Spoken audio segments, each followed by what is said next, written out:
Hello everyone, welcome back to good life style good English. I'm Madhavi Vemuri. మీకు తెలుసా, మనం రోజు మాట్లాడే చాలా మాటలు ప్యాసివ్ వాయిస్లో ఉంటాయని, వాటిని ఎప్పుడు కూడా ప్యాసివ్ వాయిస్లోనే మాట్లాడుతూ ఉంటామని. చాలామందికి ఇంగ్లీష్లోనే ప్యాసివ్ వాయిస్ అనేది నేర్పుతారు, తెలుగులో అవసరం లేదు, అసలు తెలుగులో ప్యాసివ్ వాయిస్ మాట్లాడము, ఇంగ్లీష్లో ఎందుకు చెప్తూ ఉంటారు, అసలు అది నేర్చుకోవాల్సిన అవసరం ఏంటి అని చాలామందికి డౌట్ వస్తూ ఉంటుంది. ఇప్పుడు చూడండి, మీకు ఆ డౌట్ క్లియర్ అయిపోతుంది. At the end of the video you will definitely accept this that we have to learn active voice passive voice to complete the spoken English course. చూడండి, గేటు మూసివేయబడింది అంటే ఏంటి? గేటు క్లోజ్ చేస్తుంది అని. ఎక్కడికైనా వెళ్ళినప్పుడు gate close చేసింది అని చెప్తాం, అంతే కదా. ఎవరో వచ్చి క్లోజ్ చేశారని చెప్పాం, గేట్ క్లోజ్ చేసిందని చెప్తాం. సో అది ప్యాసివ్ వాయిస్. మనం తెలుగులో చెప్పినప్పుడు అది ప్యాసివ్ వాయిస్ అన్న సంగతి మనకు తెలియదు, మనం ఆ వేలో తెలుగు నేర్చుకోలేదు కదా. సో ఇప్పుడు ఇంగ్లీష్కి వచ్చేటప్పటికి అది ప్యాసివ్ వాయిస్ అని మనకు అర్థమవుతుంది. ఎలా చెప్తాం? The gate has been closed.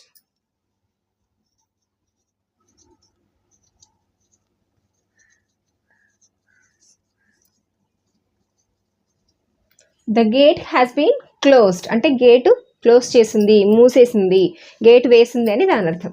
అలాగే మొబైల్ స్విచ్ ఆఫ్ అయింది, మనం చాలా రెగ్యులర్గా వాడుతూ ఉంటాం. ఈ మాట అనకుండా ఎవ్వరూ ఉండరు కదా. సో అది ప్యాసివ్ వాయిస్లో ఉంటుంది. కావాలంటే చూడండి, the mobile has been switched of.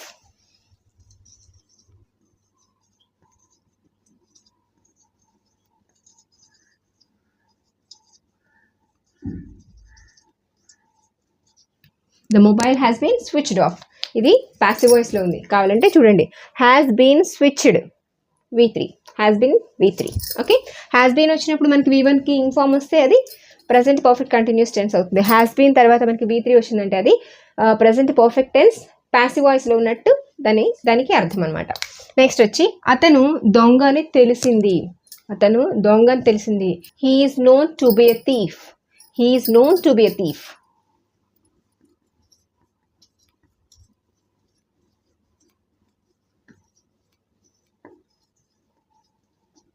అలాగే ట్రాఫిక్ నిబంధనలు పాటించాలి. ట్రాఫిక్ నిబంధనలు పాటించాలి, దీన్ని ప్యాసివ్ వాయిస్లోనే చెప్తాం, యాక్టివ్ వాయిస్లో చెప్పాం. ఎలా చెప్తాం? Traffic rules should be obeyed.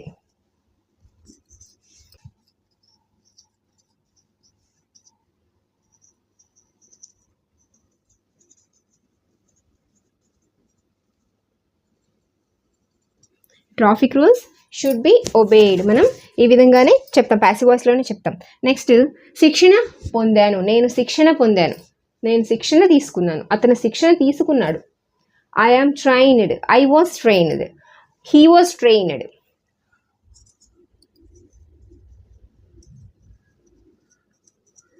Okay, next, ఇచ్చిన మాట నిలబెట్టుకోవాలి.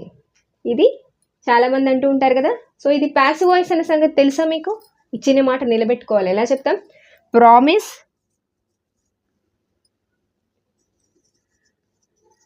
Should be kept. Promise should be kept, ఇచ్చిన మాట నిలబెట్టుకోవాలి. నెక్స్ట్, పోయిందే. పిల్లలతోటి మనము దెబ్బ తగిలిందని ఏడుస్తూ ఉంటారు కదా. సో అప్పుడు మనము ఏదో ఒక మందు రాసి మంత్రం వేసి పోయింది పోయింది, ఏం లేదు, పోయింది, అయిపోయింది అని చెప్తూ వాళ్ళని మభ్యపెడుతూ ఉంటాం కదా. It's gone. ఇట్స్ అంటే IT, it IS is. It is gone, పోయింది, తగ్గిపోయింది, ఇట్స్ గాన్, పోయింది అని దాని అర్థం. నెక్స్ట్ వచ్చి, ఇది వాడిన వస్తువు. ఇది వాడిన వస్తువు అంటే ఇది నేను వాడేశాను, ఈ వస్తువు నేను వాడుకున్నాను అని చెప్పాలి. It is used.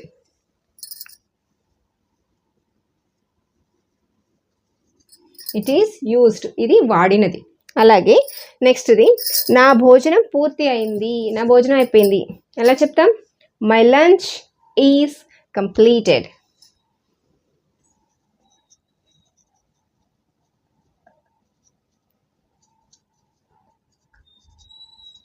My lunch is completed, నా భోజనం పూర్తి అయిపోయింది. ప్యాసివ్ వాయిస్లోనే చెప్తాం. చూడండి, మనం ఇన్ని మాటలు మనం రోజు ప్యాసివ్ వాయిస్లో మాట్లాడుతూ కూడా యాక్టివ్ వాయిస్ ప్యాసివ్ వాయిస్ నేర్చుకోవాల్సిన అవసరం లేదు. మనం తెలుగులో అసలు మాట్లాడము, ప్యాసివ్ వాయిస్లో ఇంగ్లీష్లోనే నేర్చుకోవాల్సి ఉంటుంది. అసలు ఇది అవసరమే లేదు అని చాలామందికి ఉన్న అపోహ ఈ వీడియోతో మీకు క్లియర్ అయిపోతుంది ప్యాసివ్ వాయిస్ ఎంత రెగ్యులర్గా వాడుతూ ఉంటామో తెలుగులో కూడా. సో ఇంగ్లీష్ ఎందుకనే నేర్చుకోవాలి, యాక్టివ్ వాయిస్ ప్యాసివ్ వాయిస్ ఇంగ్లీష్లో. ఓకే, అండ్ మీలో ఎవరైనా మొదటిసారి కనుక ఈ ఛానల్ చూస్తున్నట్లయితే ఈ వీడియో నచ్చితే తప్పకుండా లైక్ చేయండి, ఎవరికైనా అవసరం అనిపిస్తే షేర్ చేయండి. If you haven't subscribed yet, please subscribe life style good English channel and press the bell icon, click all. If you click all, then you will get notifications when I post a new video. You will get immediately a notification. So as soon as possible, you can see the video. Okay? త్వరలోనే నీ పని పూర్తి అవుతుందిలే. నా పని అవ్వలేదు, చాలా pending ఉండిపోయింది, ఇంకా అవ్వలేదు, చాలా వర్క్ ఉంది అని చెప్తూ ఉంటాం కదా. సో ఈ పని పెండింగ్ ఉంది, నేను ఎప్పటికి ఎన్నాళ్ళు పడుతుందో ఇది పూర్తి చేయడానికి అని చెప్పేటప్పుడు త్వరలోనే అయిపోతుందిలే అని చెప్తాం కదా. అప్పుడు ఎలా చెప్తాం? Your work will be completed soon or your work will be done soon, ఇలా చెప్తాం. Your work will be completed soon.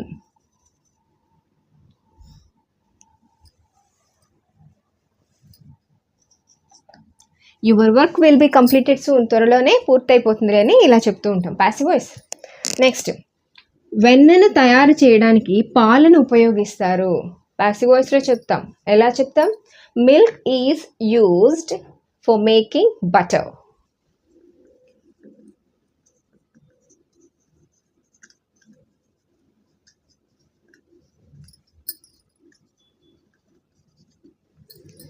Milk is used for making butter. మీరు కనుక passive voice, active voice, passive voice ఇప్పటి వరకు నేర్చుకోకపోయి ఉంటే I'll give the link in the description. Please go to the description and click the link. Learn active voice, passive voice. Okay? దొంగ పట్టుబడ్డాడు, దొంగ దొరికేశాడు. ఎలా చెప్తాం? The thief is caught. లేదా past అయితే the thief was caught.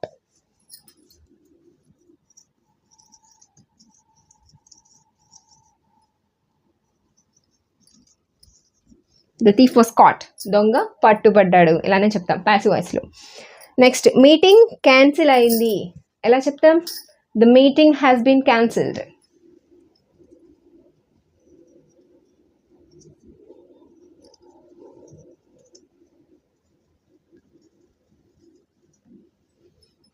Next, మీ application తిరస్కరించబడినది, అంటే మీ అప్లికేషన్ రిజెక్ట్ అయ్యింది అని దాని అర్థం. ఎలా చెప్తాము? ప్యాసివ్ వాయిస్లోనే చెప్పాలి. యువర్ అప్లికేషన్ తిరస్కరించబడినది కదా, your application has been rejected, లేదా యువర్ అప్లికేషన్ వాజ్ రిజెక్టెడ్ అని కూడా చెప్పచ్చు.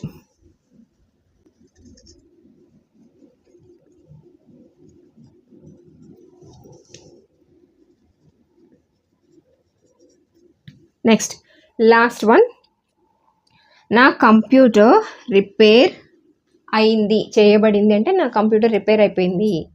ఎలా చెప్తాం? My computer was repaired.